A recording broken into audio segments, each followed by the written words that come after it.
Greetings, America. Welcome back for another episode of Let's Talk. I'm going to do my absolute best to keep this relatively short. Um, Having listened to a lot of the commentary in the background while I work or do other things, a lot of stuff has been covered. And I tried to take some notes, and I'll do my absolute best to I'll try to include the links.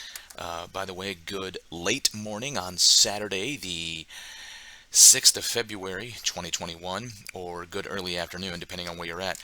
Once again, I'm here in southeastern coastal Carolina where it is kind of dreary. So let's get straight to the heart of what's going on. So Representative Sheila Jackson Lee, I think it is. Uh, she recently has been the subject of political commentary for her recent Second Amendment bill proposal, where she also took to the news media and made comments on AR-15s. The short version is she gave a woefully inaccurate description of what an AR-15 is, to include the rounds that are chambered for an AR-15. Now, don't get me wrong, I do believe there's an AR-15 variant called the Warlock, where you can get it chambered in a 50 caliber pistol bullet, not the same 50 caliber bullet shot by the M107 Sasser or the M2 Browning 50 caliber machine gun.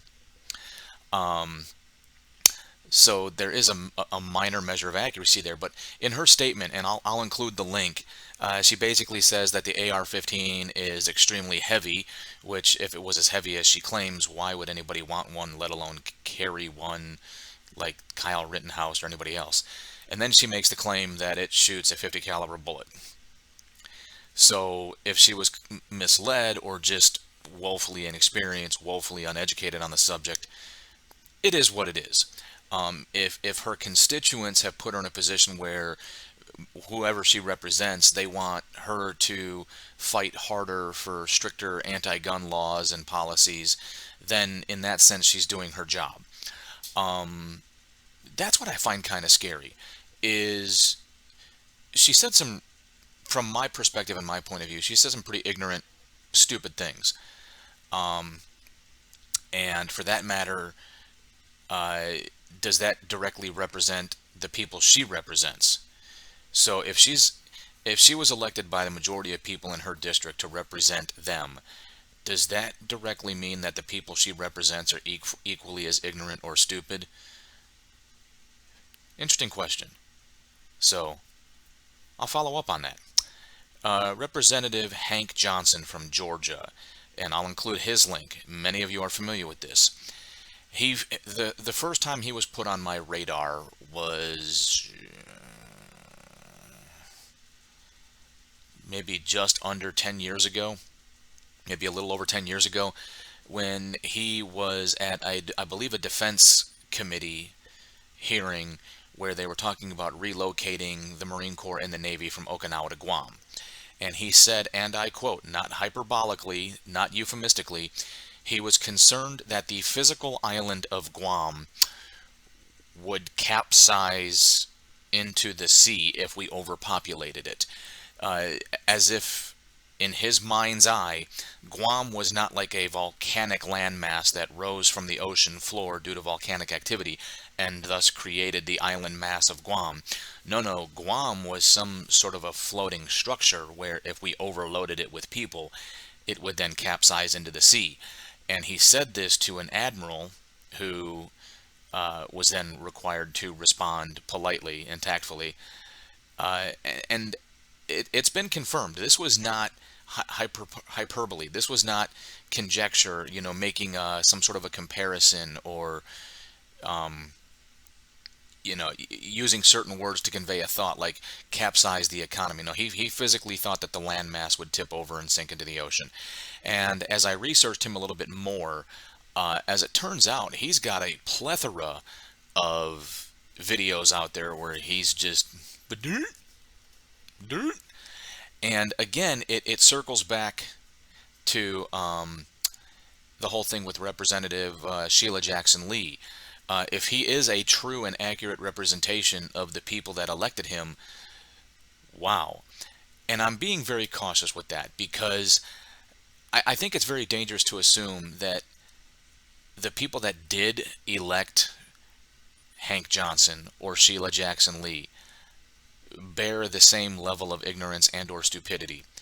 But maybe they do. Maybe there's a congregation of ignorance and stupidity in these pockets of our country where they're like, yep, that's the best we got. You go to Washington and you represent us and you speak them smart words, which we're not very smart.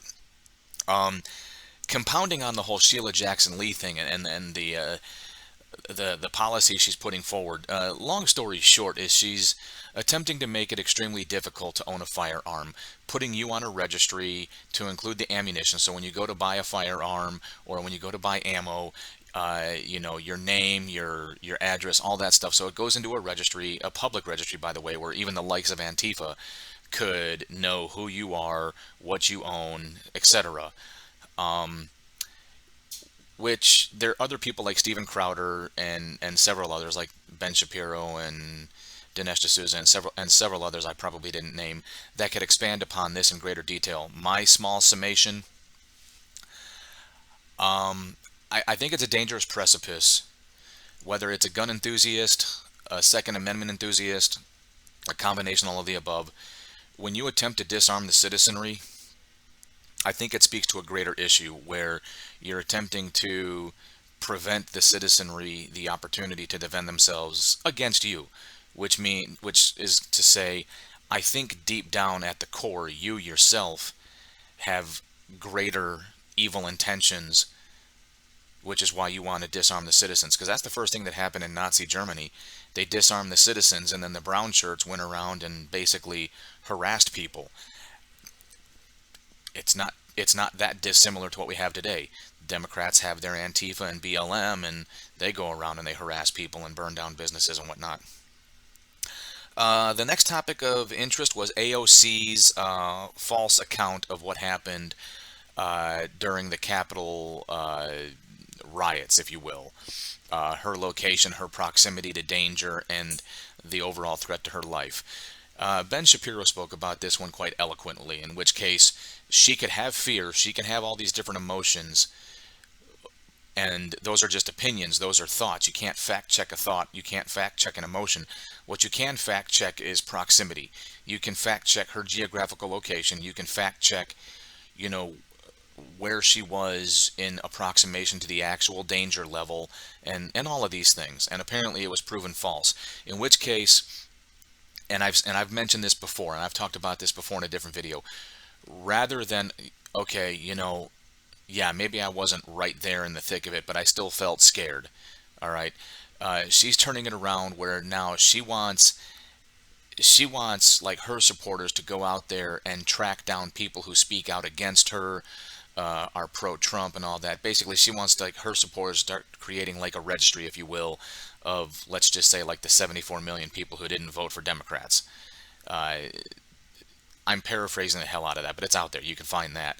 And then, of course, news outlets that are pro-left, pro-Democrat, pro-AOC, they're even trying to help double down in the defense rather than, yeah, okay, maybe it's not 100% accurate, but they're doubling down in the sense that um, if if you're going against her, you're part of the problem.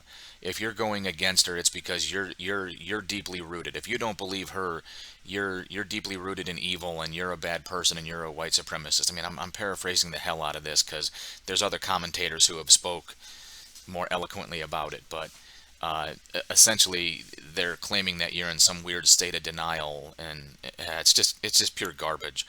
Dinesh D'Souza and Ben Shapiro spoke about the Trump impeachment, in which case, they made arguments over private citizen. Did he actually say words that were like, I command you to do this? Ben Shapiro spoke about it before, where Trump raised the temperature, but he didn't specifically give commands or orders, so the use of language. And then Ben Shapiro has a more harder stance as far as Trump's personal view on whether the election was stolen, whether it was rigged, whether it was fraudulent, in which case he has a harsher view on Trump's stance on that, where Dinesh D'Souza and Ben Shapiro both speak quite eloquently to the fact that it's going to be very difficult to prove anything against Trump, in which case, because of my specific vengeful nature, I'm a big fan of turnaround is fair play. So if you're going to go after Trump, who's now a private citizen, then we should be able to go after Hillary Clinton. We should be able to go after Barack Obama, or any other actively living politician who may have done something morally or ethically inappropriate or unlawful. What else we got? Marjorie Taylor Greene. Apparently, she's been the subject to some discord where it goes right back to hypocrisy and whatnot. Where even Ben Shapiro, Dinesh D'Souza, and a little bit of Steven Crowder talk about how she may have made some colorful comments that are, in the form of decorum, not so great. But as far as how the Democratic lawmakers are going after her, the question is, what about other Democratic lawmakers who have made some extremely insensitive comments? We have openly Muslim elected lawmakers in Congress, like the Ilhan Omar, Rashida Tlaib. I think there's a couple others, and they are openly anti-Semite. They're anti-Jew. I do question whether or not they believe in this jihad, but they did not receive nearly as much ire as this Marjorie Taylor Greene.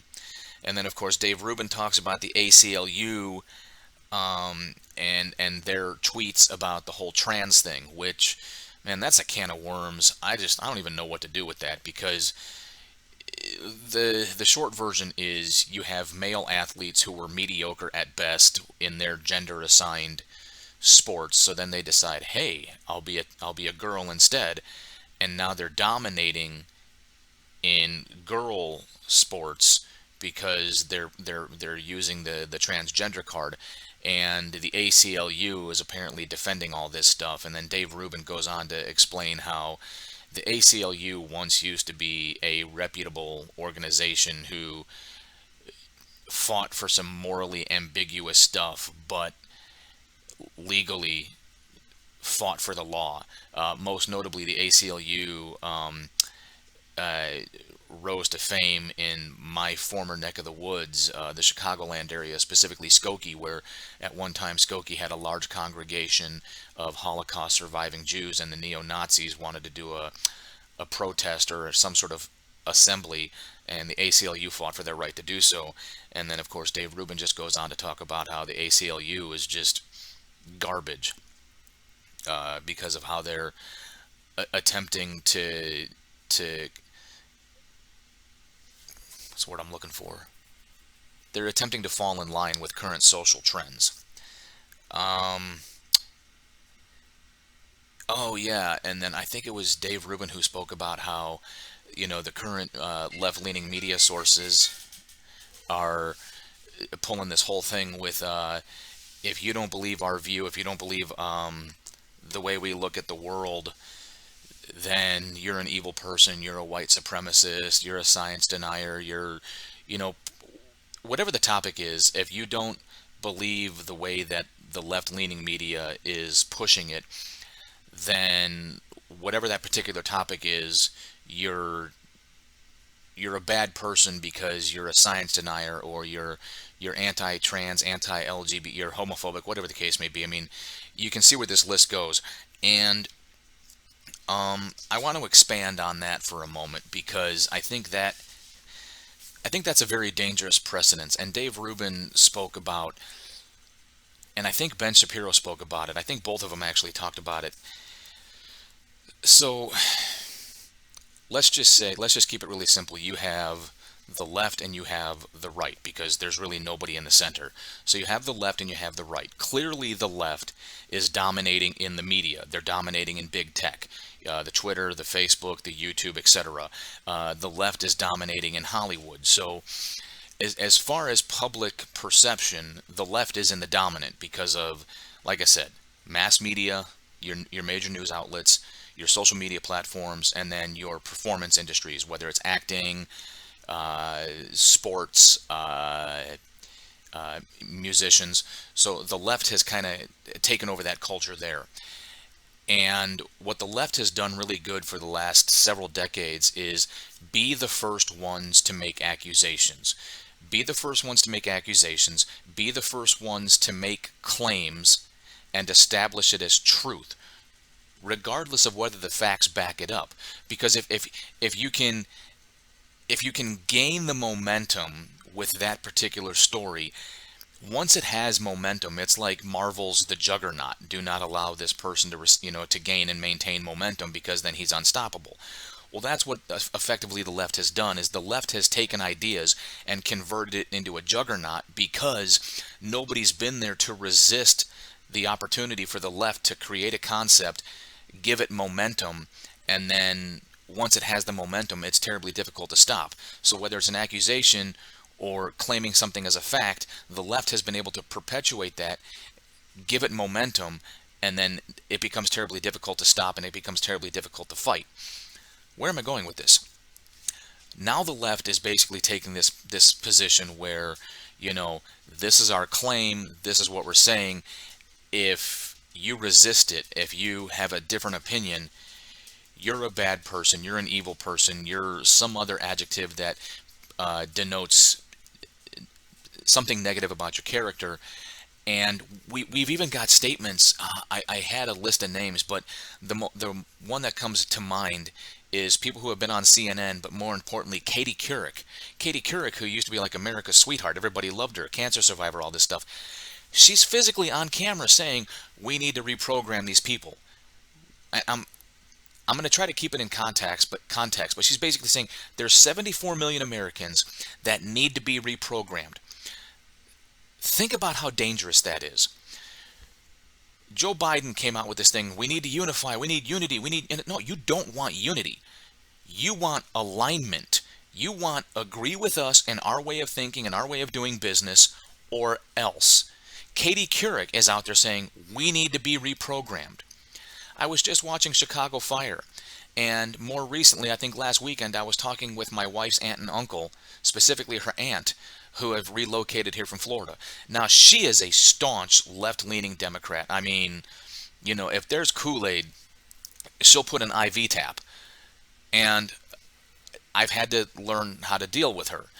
But even she said, and I couldn't agree more with her, she is tired of trying to take a break from her day to watch television and to tune into a story, and she's absolutely flabbergasted with television, fiction, doing its absolute level best to reflect everything going on in the world in what you're seeing. Sometimes, most of the time, I have a problem with it. Sometimes I don't. More recently, I just watched an episode of Chicago Fire where a character, Joe Cruz, found out that his wife is pregnant, and he's like, man, what am I doing, bringing a kid into this world? The world, the country's literally divided in two. One side hates the other. And that's part of the reason I did this whole channel was, do we really hate each other? I mean, the vast majority of people I went to high school who still live back up in the Chicagoland area, I'm almost positive are like 99% Democrat voters. Why? I honestly don't know. Do they even know? Probably not. They could probably give you two things. By the time they started to give a damn, by the time they actually started to pay attention and vote, they voted for Barack Obama because they didn't want to be labeled a racist, and because he was already in the Chicagoland area, as some sort of a lawyer or whatnot. So, you didn't want to be labeled racist, so you had to vote for Barack Obama. And then, well, because, I live in the greater Chicagoland area, we all just hate Trump. Why? I don't know, we just do. But I digress. The whole thing I'm trying to say here is, I think it's a very dangerous precedent when you have one side saying, if you don't believe us, if you don't agree with us, you're bad. Because what's the antithesis? People on the right flip it. No, if you don't agree with us, if you don't believe us, you're bad. Where does it end? Where does it stop? What's the solution? And I'll go one step further. For those who have studied history, whether in high school, college, or continue to be a passionate fan of history to this day, what can we honestly say if we're critically and objectively, someone who pays attention to history. Empires fall, civilizations fall. All right. Most notably, look at Great Britain, the United Kingdom, if you will. There used to be a phrase that the sun never sets on the British Empire because they had expanded so vastly. Now, pretty much all they have is their tiny little island. So, our current way of life, America, it's in jeopardy because some people believe we need to be reprogrammed. Because we have people that are pulling so hard to the left, trying to find how far the left can go. And equally and opposite, we have people pulling so hard to the right, finding how hard the right can go. Is anybody trying to come towards the middle? Is anybody trying to come towards the center? You know, actually putting forth for real unity? We're never going to agree 100% on everything, but I wonder about us regular people. The 3 or 4 of you that take the time to watch my poorly produced videos with my bad lighting and my even worse camera. I feel like we're better than that. I feel like we can do better, but we'll see. You know the deal. If you like this video, hit like. If you don't like it, whatever. Why'd you watch it this far? Hit the notification bell if you want to be notified when I made another video. Hit subscribe if you want to. Otherwise, more importantly, wherever you find this, Facebook, Instagram, or YouTube, leave a comment. Get involved in the conversation, and let's prove that there are some of us out there who want to get closer to the center. Until then, that's all I got.